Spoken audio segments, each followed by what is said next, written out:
हर खबर पर आपकी नजर बेताब समाचार। पहले तो आप सबका स्वागत, आपके सभी दर्शकों का स्वागत। और आज हम यहाँ मिलने आए थे। वैसे तो राजनीतिक भाषा में इसको शिष्टाचार मुलाकात कहते हैं,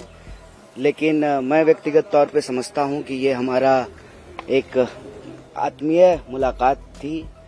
इस लिहाज से कि ये देश में जो परिस्थिति है अभी, जिस तरह से तानाशाही चल रही है, किसी को भी पकड़ करके बिला वजह जेल में बंद कर देना, इस तानाशाही के खिलाफ हम लोग पिछले कई सालों से लड़ रहे हैं और तानाशाही के खिलाफ इस लड़ाई में हम सब एकजुट हैं।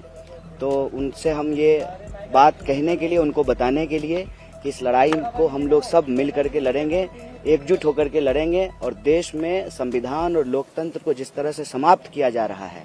इसको हम लोग बचाएंगे, संविधान को भी, देश को भी, और इस तानाशाही को खत्म करेंगे। चुनाव को लेकर कोई बात कैंपेन को लेकर खास करके क्योंकि 4 सीटों पे चुनाव प्रचार कर रही है, क्या आपने डिमांड की कि हमारी सीट पे भी आएंगे? नहीं, 4 सीट पे हम चुनाव नहीं लड़ रहे हैं, हम 543 सीट पे चुनाव लड़ रहे हैं। हम इंडिया अलायंस के सब लोग जो है घटक दल हैं और ये अलायंस पूरी तरह से एकजुट है। दिल्ली की भी 7 सीट पे चुनाव लड़ रहे हैं। तो जो भी हम लोग रणनीति बना रहे हैं वो किसी एक प्रत्याशी के लिए या एक पार्टी के लिए नहीं बना रहे हैं, वो दिल्ली के लिए बना रहे हैं, दिल्ली के लोगों के लिए बना रहे हैं, क्योंकि ये दिल्ली के लोगों के आत्मसम्मान का सवाल है। किसी को, एक व्यक्ति को सांसद बनाने का सवाल नहीं है, किसी एक व्यक्ति को प्रधानमंत्री बनाने का सवाल नहीं है, एक पार्टी की सरकार बनाने का सवाल नहीं है। सवाल है कि दिल्ली के लोगों को जिस तरह से अपमानित किया जा रहा है, जिस तरह से दिल्ली में तानाशाही चल रही है, जिस तरह से सीएम साहब को पकड़ करके जेल में डाल दिया गया है, इस तानाशाही के खिलाफ और दिल्ली के अधिकारों पे जो रोज बरोज हमले हुए, जिस तरह से सुप्रीम कोर्ट के डिसीजन को ऑर्डिनेंस के तहत बदला गया, जिस तरीके से बार बार विकास के कार्यों को अटकाने की कोशिश की जाती है एडमिनिस्ट्रेटिव तरीके से, और अंततः कई नेताओं को पकड़ करके चुनाव के बीच में जो जेल में डाला गया है, मैं समझता हूं कि ये दिल्ली के लोगों को अपमानित किया जा रहा है। तो दिल्ली में जो लोकसभा का चुनाव हो रहा है,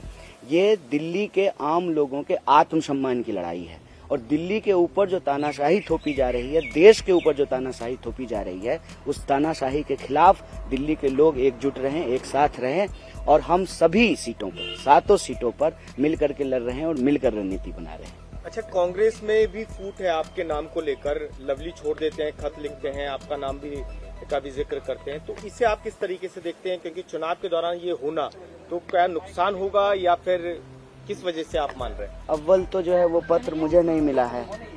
अव्वल वो पत्र तो मुझे नहीं मिला है, ना मैंने वो पत्र पढ़ा है। और आपको मालूम है कि देश भर में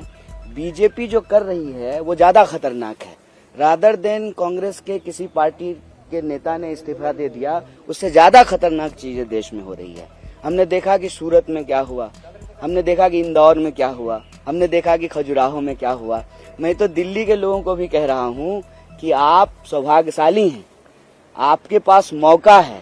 कि आप वोट दे पा रहे हैं, आपके प्रत्याशी टिके हुए हैं, तो आप वोट दीजिए, क्योंकि आपको जो ये वोट देने का अधिकार मिला है, ये आपके पास रहेगा कि नहीं रहेगा, पूरे देश की सूरत जो है वो सूरत जैसी बन जाएगी, इस पर विचार करना चाहिए और इस पर चर्चा करना चाहिए। चुनाव के दौरान पार्टी के भीतर प्रत्याशी को लेकर के या किसी नेता का इस्तीफा होना, ये कोई नई बात नहीं है। नई बात ये है कि प्रत्याशियों को डरा के, धमका के बिठा देना, प्रत्याशियों को अपने साथ मिला लेना और चुनाव ही नहीं होने देना, ये ज्यादा खतरनाक बात है।